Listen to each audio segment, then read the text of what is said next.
High friends, তো তোমরা সবাই কেমন আছো? আবার আমি চলে এলাম আবার নতুন একটা ভিডিও নিয়ে। তো আজকের ভিডিওয় বিষয় হচ্ছে যে আমার বাজিগর পাখির অনেক দিন থেকে তোমাদের ব্রিডিং প্রোগ্রেস দেখানো হয়নি। তো আজকে আমি সেই তোমাদের দেখাবো আমার বাজিগর পাখির ব্রিডিং প্রোগ্রেস। তো দেখো, আমি ফার্স্ট হাঁড়িতে শুরু করেছি। দেখো এখানে কিন্তু একটা ইয়েলোর ফিমেল, এটা মেল ফিমেল, এটা বলতে আছে। এখানে কিন্তু একটা বাচ্চা অলরেডি হয়ে গেছে, আর এখনও কিন্তু 3-4টা ডিম, 5টা ডিম, 5-6টা ডিম এখনও কিন্তু আছে। মানে এইগুলো আশা করছি পরবর্তীকালে ছাড়বে, কারণ সবগুলোই ফার্টাইল বলে মনে হচ্ছে। ঠিক আছে, মানে সবগুলো ডিম ভালো আছে এরকম একটা মনে হচ্ছে। ঠিক আছে, তো দেখো ভালো একটা প্রোগ্রেস। তারপরে আমি চলে যাবো। দেখো বন্ধুরা, এখানে দেখো, এখানে কিন্তু একটা বাচ্চা দেখতে পাওয়া যায় প্লাস ডিম দেখতে। আমি কিন্তু এদের ডিস্টার্ব করবো না।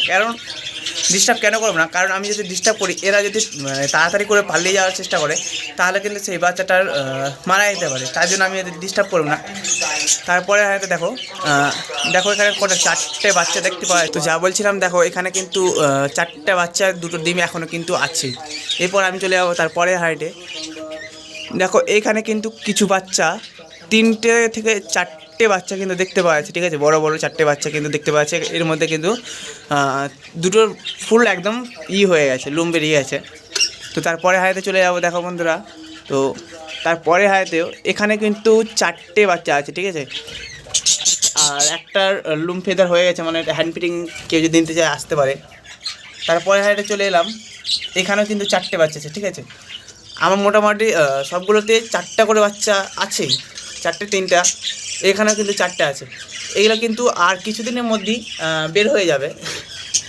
তারপরে হয়তো আসছি, তো এইখানে দেখো 4টে ডিম আছে আর একটা বাচ্চা, ছোটো বাচ্চা আছে। তো আমি তারপরে হাতে চলে যাবো। এখানেও কিন্তু 3টে অথবা 4টে বাচ্চা দেখতে পাওয়া যাচ্ছে। আর এই হাড়িতে এখন ডিম আছে 3টে। 2-1 দিনের মধ্যেই বাকি যে বাচ্চাগুলো ছিল, সেই বাচ্চাগুলো কিন্তু এখান থেকে বেরোলো। ঠিক আছে, তারপরে হাড়ি ফাঁকা আছে। তো আমি আবার চলে এলাম আরেকটা হাড়িতে। তো এইখানে দেখো 4টে বাচ্চা আছে। আর তোমরা সবাই মনে করবে কি আমি হয়তো একই হাড়ি হয়তো বারবার দেখাচ্ছি, কিন্তু না। দেখো এই যে আমি তোমাদের দেখিয়ে দিই যে আমি ওই দিক থেকে শুরু করেছিলাম, আর আমি কিন্তু এখন এইখানে আছি। ঠিক আছে, দেখো এখানে 4টে বাচ্চা আছে।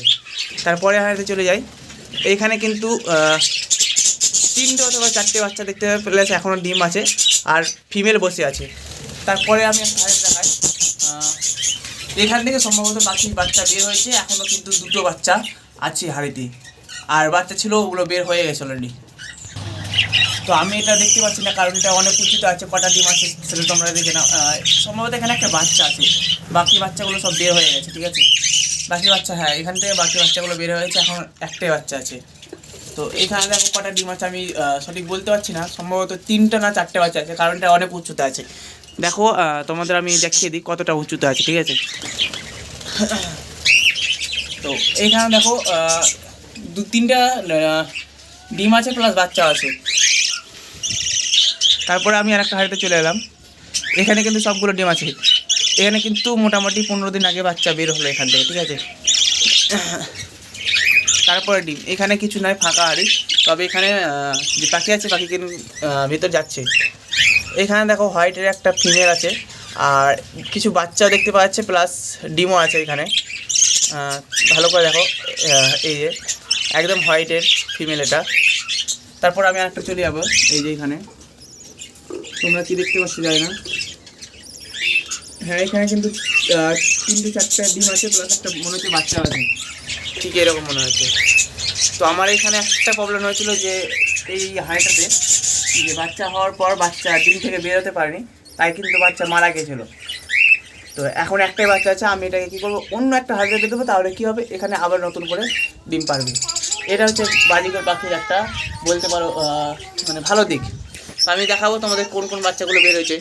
দেখো এইখানে, তো দেখো বন্ধুরা, এখানে যেটা আকাশে এইটা কিন্তু বাচ্চা বের হয়েছে, প্লাস তার উপরে যেটা ইয়েলো আছে ওই বাচ্চাটাও বের হয়েছে।